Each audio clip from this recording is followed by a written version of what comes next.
Bismillahirrahmanirrahim. Assalamualaikum warahmatullahi wabarakatuh.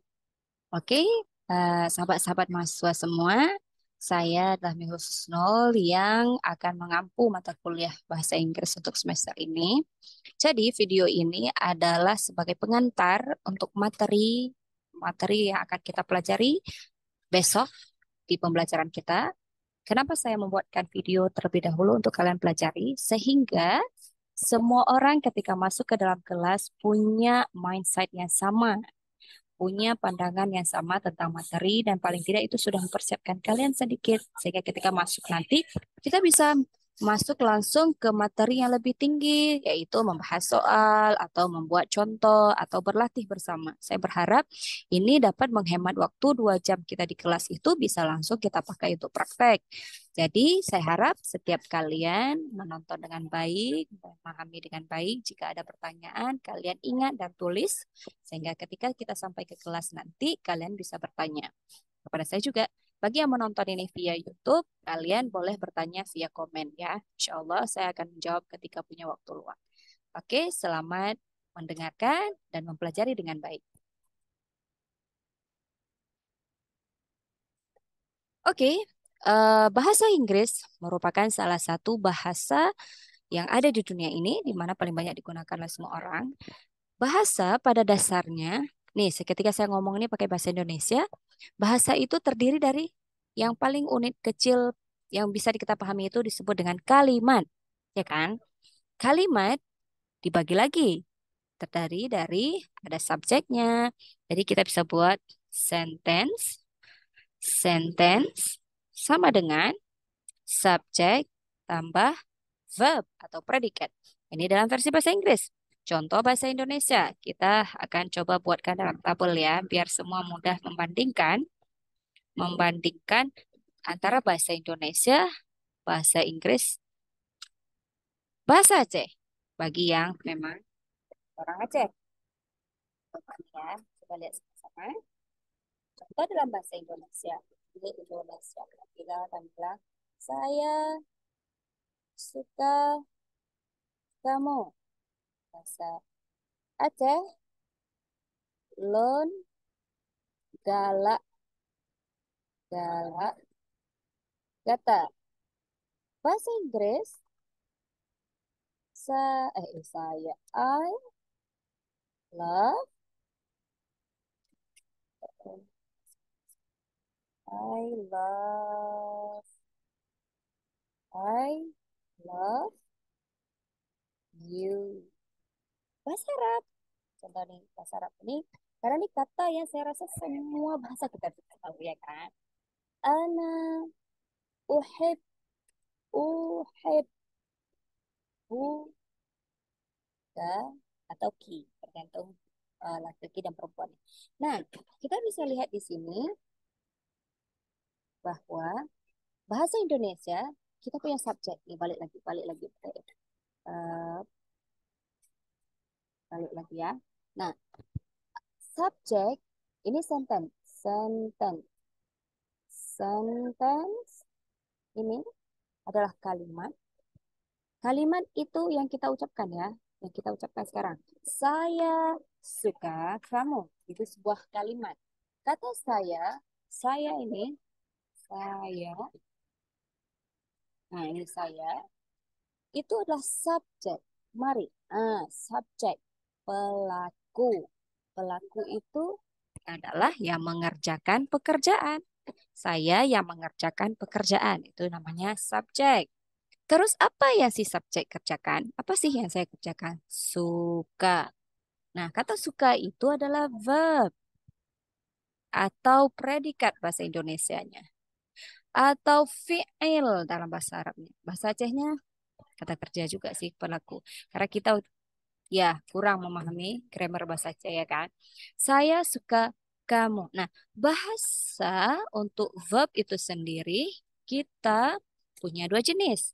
Kalau bentuk saya suka kamu, ini seandainya kita hapus kamu, kita hapus ya. Misal kita hapus kata kamu. Nih, kamu nih kita hapus. Saya suka. Suka apa? Akan muncul pertanyaan seperti itu. Karena verb yang di sini adalah verb yang membutuhkan objek. Kata kerja yang melakukan sesuatu yang tidak akan dapat kita pahami tanpa ada apa sih yang dia lakukan. Maka di sini harus ada kata kamu. Saya suka kamu. Tapi ada juga jenis kata kerja yang tidak memerlukan itu. Contoh, she sleep. Apa itu sih she sleep artinya? Ada yang tahu?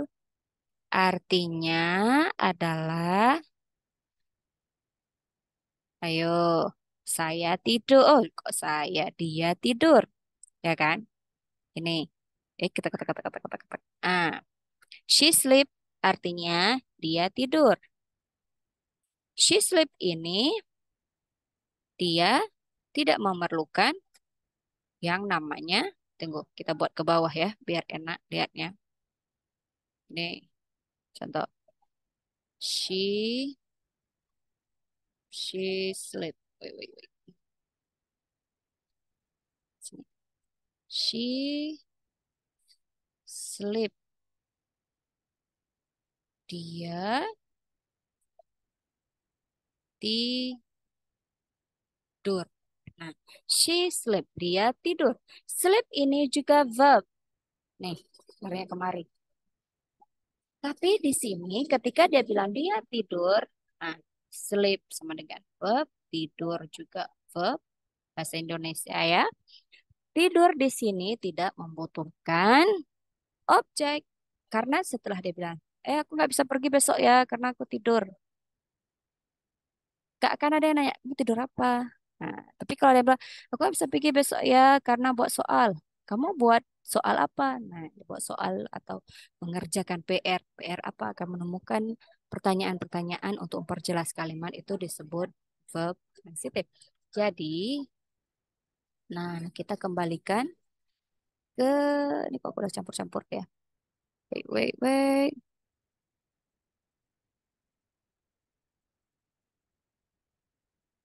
Oh, oh, sebentar ya.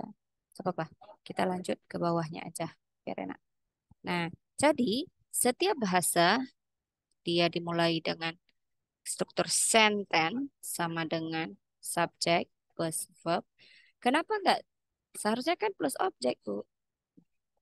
Seharusnya plus objek jika hanya jika kalimatnya terdiri dari verb yang membutuhkan objek. Seperti ini. Ini verb ini membutuhkan objek, maka kalimat itu harus punya objek. Tapi kalau bagi verb yang seperti di bawah ini, dia tidak memerlukan objek. Jadi kita bisa, artinya dalam bahasa Inggris, tanpa ada objek sendiri, ini sudah menjadi kalimat.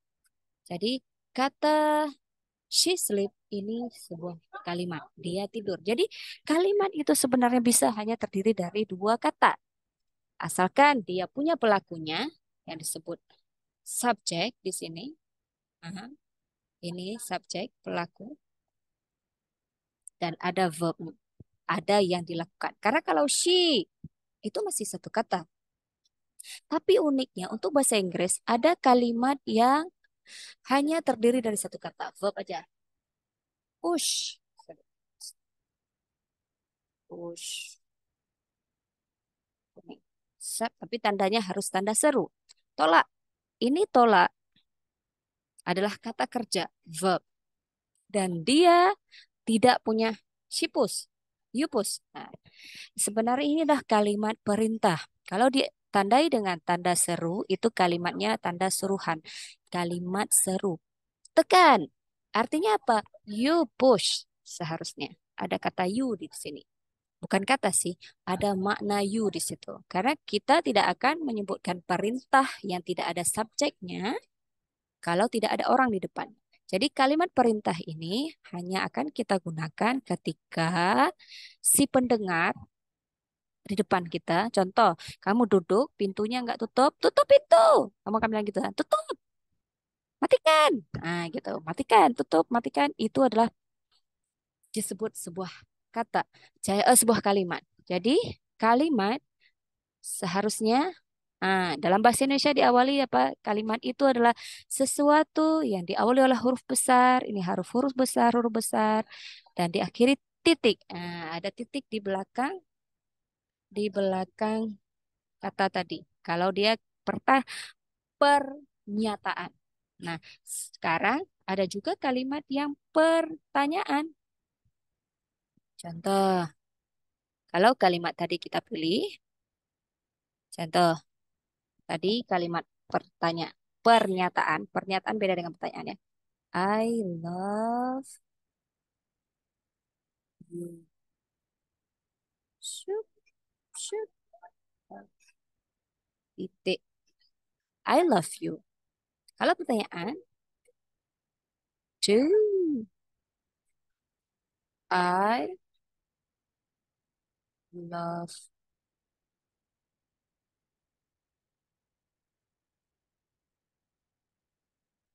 harus ada tanda tanya di akhir. Oh, ini harus huruf besar. Cek, salah ya. Bentar, kita hapus ya biar cantik. Oke. Do, ah, do I love you? Ini kalimat ini disebut kalimat plus. Oke, sekian untuk hari ini. Nanti kita lanjutkan kembali dalam tambahan selanjutnya ya. Assalamualaikum warahmatullahi wabarakatuh.